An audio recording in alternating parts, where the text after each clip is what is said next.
and I find people are so determined to support LDF in the election. As you know, there are elections not only in Kerala, in Tamil Nadu, Puducherry, West Bengal and Assam. The outcome of these elections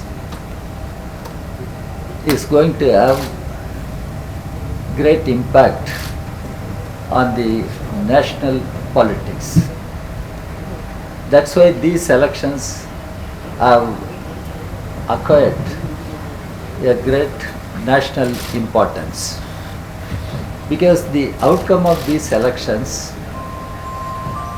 will be defining moment for our people to reclaim our republic, to safeguard our republic. The outcome of these elections will mark the beginning of the defeat of BJP at center. That is one reason why Prime Minister Mr. Modi, Home Minister Mr. Shah have become so desperate, so abusive, so irrational in their campaign speeches. But people have their own experience, and people are going to vote on the basis of their own experience, on the basis of their own assessment of different political parties. Here in Kerala, I find people of Kerala are appreciating the performance of the LDF government during the past years.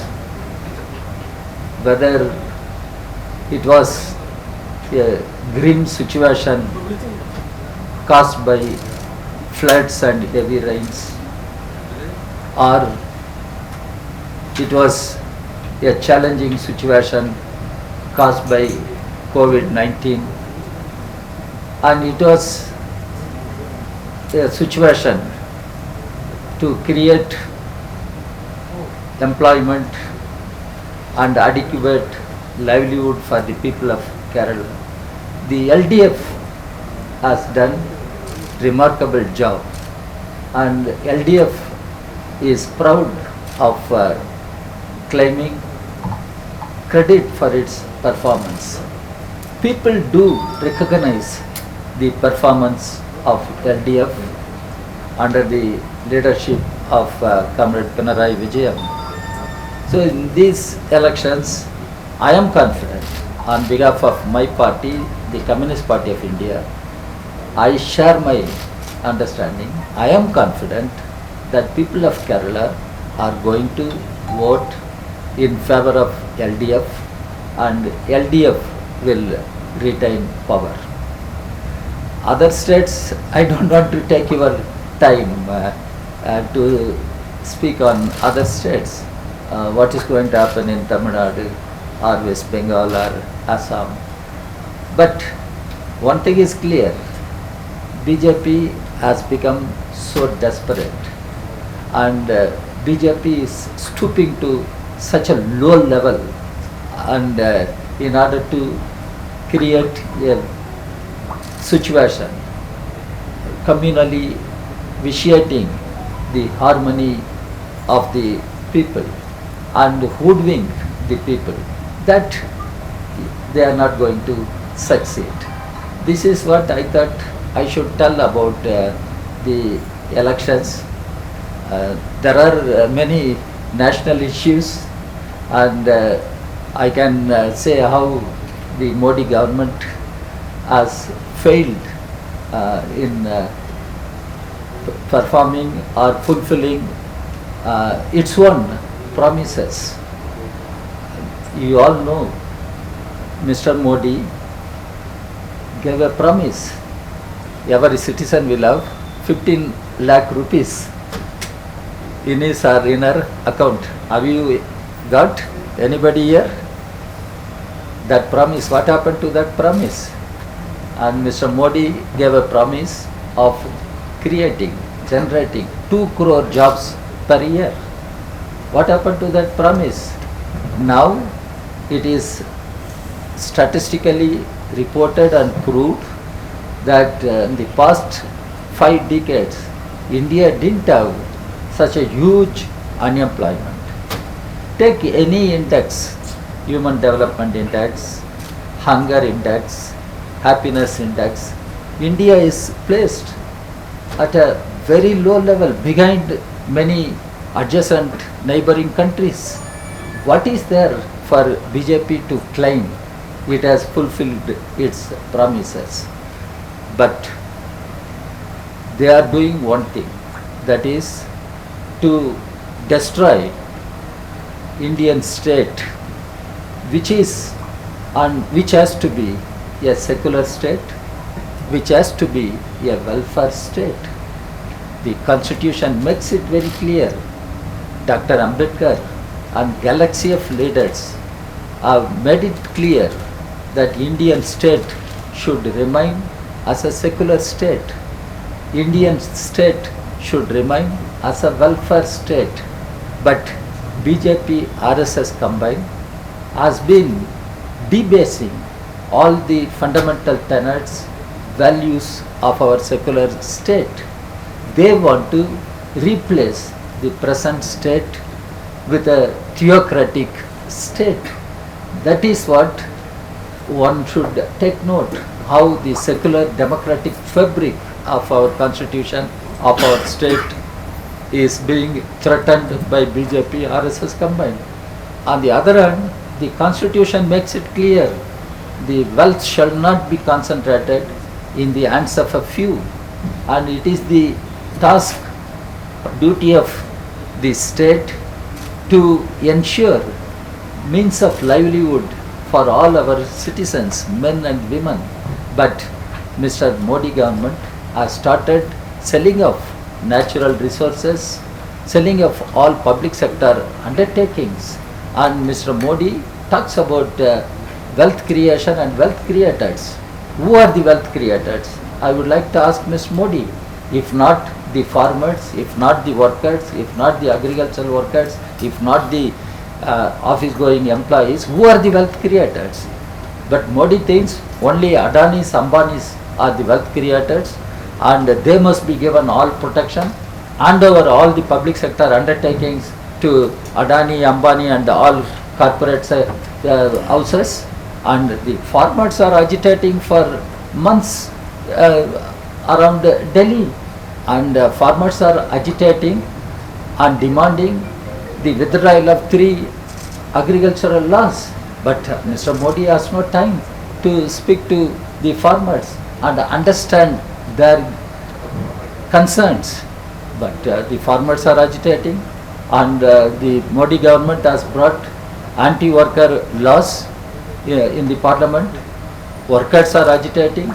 In the coming days we are going to witness Bharat Bandhs and several agitations. That is where I point out Mr. Modi government is a government which serves the interests of corporate houses, big business houses. It has no concern for poor people or the working, toiling masses of our country. That we have been fighting at national level, and these elections will give impetus to the forces which are fighting against the BJP, RSS combined, against the draconian, retrograde policies pursued by Modi government. Do you have any questions? So your State Secretary Mr. Kanam Rajendran has said that the Sabarimala affidavit filed by the state government should stay, and the Chief Minister or any other CPM leaders has not yet made their stand clear on this issue. Do you think that the Chief Minister should make it stand clear on this issue? I think the LDF is clear and our party is part of LDF. But you must ask whether Prime Minister is clear, whether Mr. Amit Shah, the Home Minister, is clear. Because during his visit, Mr. Amit Shah has racked up two issues. I want to react. Mr. Amit Shah is not just a BJP leader, he is Home Minister. He should know what is the law of the country. I am sorry, he has gone to such a level. He is Home Minister. What are the strength of our democracy? One, we have independent judiciary.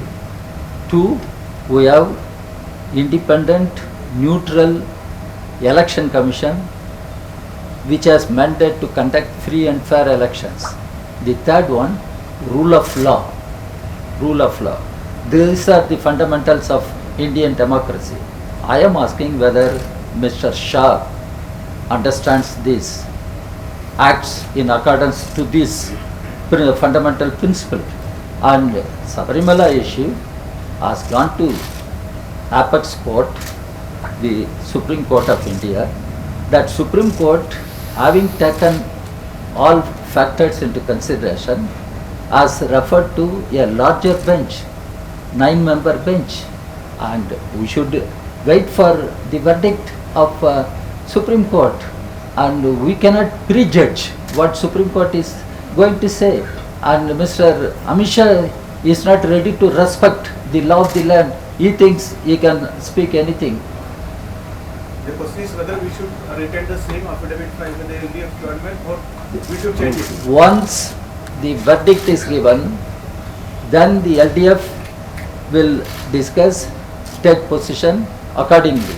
And before the Supreme Court's verdict, why should we preempt any discussion? Before the judgment, the Supreme Court will consider the affidavit of the government, no? No, that's another thing. Supreme Court will listen to you also. What is the opinion of common people? That is not the point. The point is, matter is pending before Apex Court. But the opposition is asking whether your No, government is ready to change the affidavit. Opposition should know what is law of the land. Opposition should know what is the power of judiciary, particularly the Apex Court. And opposition, when I say opposition, the UDF and BJP, they are trying to mix everything together and undermine the judicial process. That is highly condemnable. You leave it to, matter is pending before judiciary. But your state secretary said that the affidavit... No, that is one view. Whether you don't pit one against another. The point is, our state secretary has also said the matter is pending before a larger bench of the Supreme Court. Let it give its verdict. That is the point. So in this election, who is the main opponent of left, Congress or BJP? Yeah, we are fighting both because we want to defeat BJP and we want to stop the march of BJP. BJP claims it is going to conquer the south and east, and when Hyderabad municipal elections results came, BJP claimed Hyderabad is the gateway for the entry into south. Now they think this Kerala, they can make big advance, and Mr. Shah says, oh, it is land of Ayan-Kali, it is land of Srinarayan Guru. I also say, it is land of Ayan-Kali, it is land of Srinarayan Guru. This land will not give any foothold for BJP. This number one. And as far as UDF is concerned, if at all BJP makes any inroad, UDF will be squarely held responsible for this, and UDF should understand. Mr. Rahul Gandhi the other day came here and he was teaching self-defense to young college girls. In fact, he must teach self-defense to his own partymen, how to protect his party, how to save his own party. But people of Kerala are matured enough, they have the political understanding that BJP should not be allowed at any cost to have any foothold. At the same time, this opportunistic, unprincipled UDF will have to be taught a big lesson and give the opportunity for LDF to retain power and give good performance to the state of Kerala. Our national leaders like you are in a dilemma when you come to campaign in Kerala, because when you come to campaign in Kerala, you are campaigning against Congress, and once you go out of Kerala, you are campaigning along with Congress. We are not in dilemma. We are very clear. Our primary objective is to fight and defeat BJP at national level in all states. I told you how BJP RSS combined are destroying the very fundamentals of Indian state and dismantling the secular character of Indian state, the welfare character of Indian state. So BJP RSS combined must be stopped, and keeping this primary objective in mind, and we are working in different states. In Tamil Nadu, we are part of DMK-led coalition.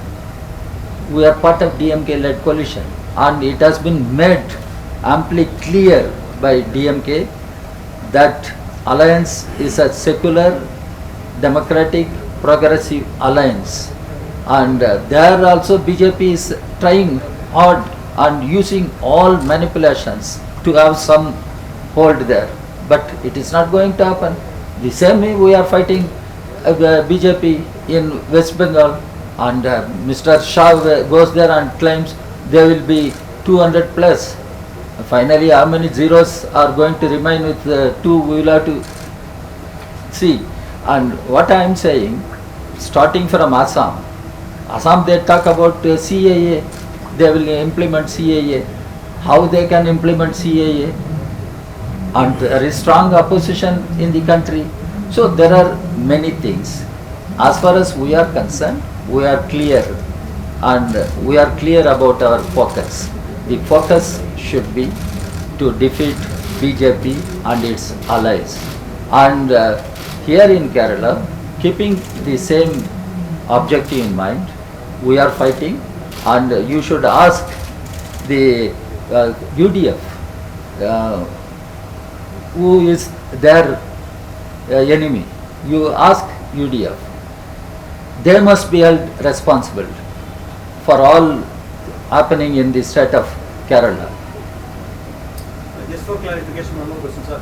The statement of Kanam. No, again, don't go back to Just for that. clarification, No, yeah. that you talk Just to for me. clarification, sir, the statement of Kanam Rajendran on the affidavit of LDF government is his stand or party stand? It is a party stand. He is our state secretary. But the point is, the matter is pending before Supreme Court, and many affidavits are before the Supreme Court.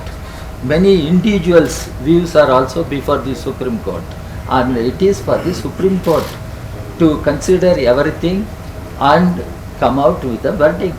Let the verdict come out from the larger bench, 9-member bench, then we will address. Sir, the last election, solar case is a very big political issue in Kerala. And today, the news is coming that ex-CM Ummachandi Crime Branch gives a clean sheet for Ummachandi. Who? Crime Branch gives a clean sheet for Ummachandi today. Yeah. What do you feel? Let us wait the implications. It is for crime branch how it gave clean sheet, and was there any credible evidence, or was there no credible evidence? On what basis it came to that conclusion? It is for crime branch to give a convincing answer to the questions raised by you and others. I have nothing to comment on that, because it is a investigation process. let it happen. The election commission of India has stayed the Rajya Sabha election from Kerala, for 3 seats from Kerala. So what is your take on that? It is election commission, it has the mandate. Now elections are in the process and they have taken such a decision. They will have to explain under what situation they have taken such a decision. Because many in Tamil Nadu one Lok Sabha by-election is held along with assembly elections. In Andhra there will be one by-election, Tirupati by-election during the elections in other states. So there are situations, different situations. Here in Kerala, why the election commission has come to this conclusion, election commission should explain. So, anything? Huh? Anything you have no question about Shah? Okay.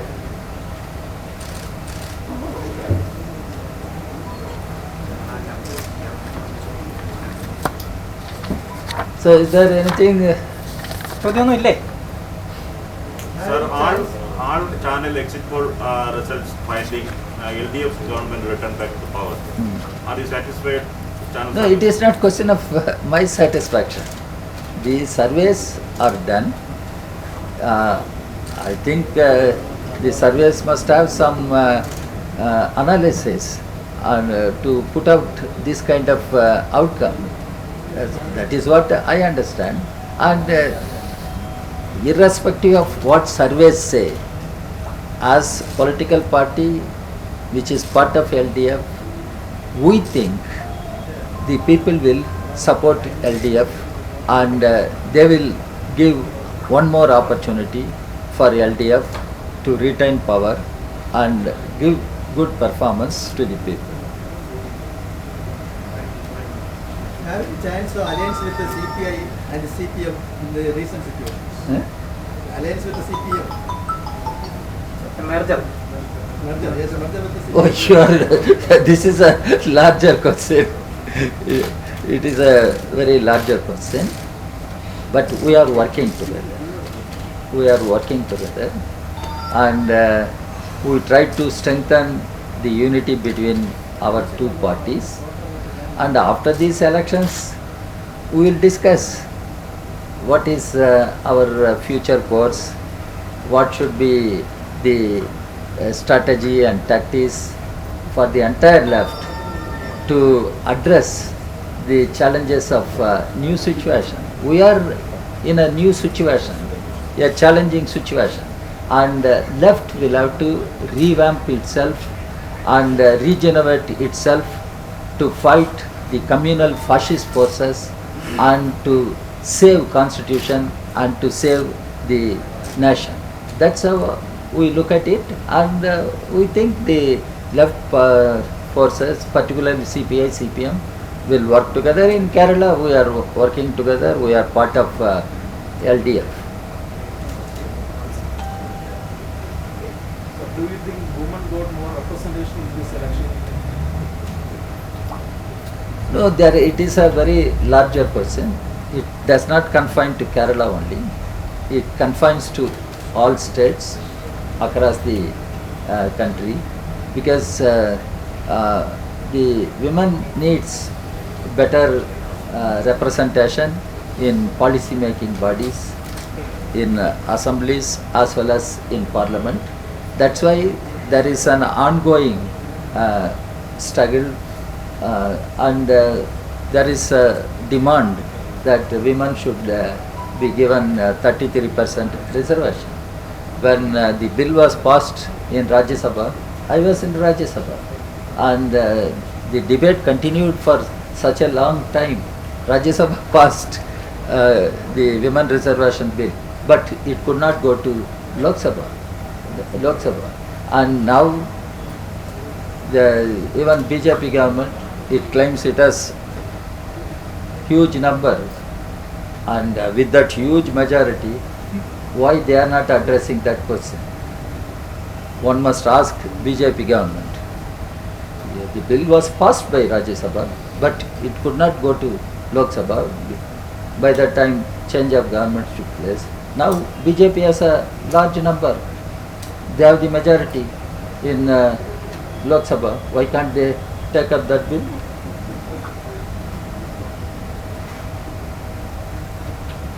So friends, anything else? I am very thankful to all of you for sparing this forenoon for me to have some interaction. Here you have only two women representatives and the third one is sitting there. You must think of bringing more women also in media.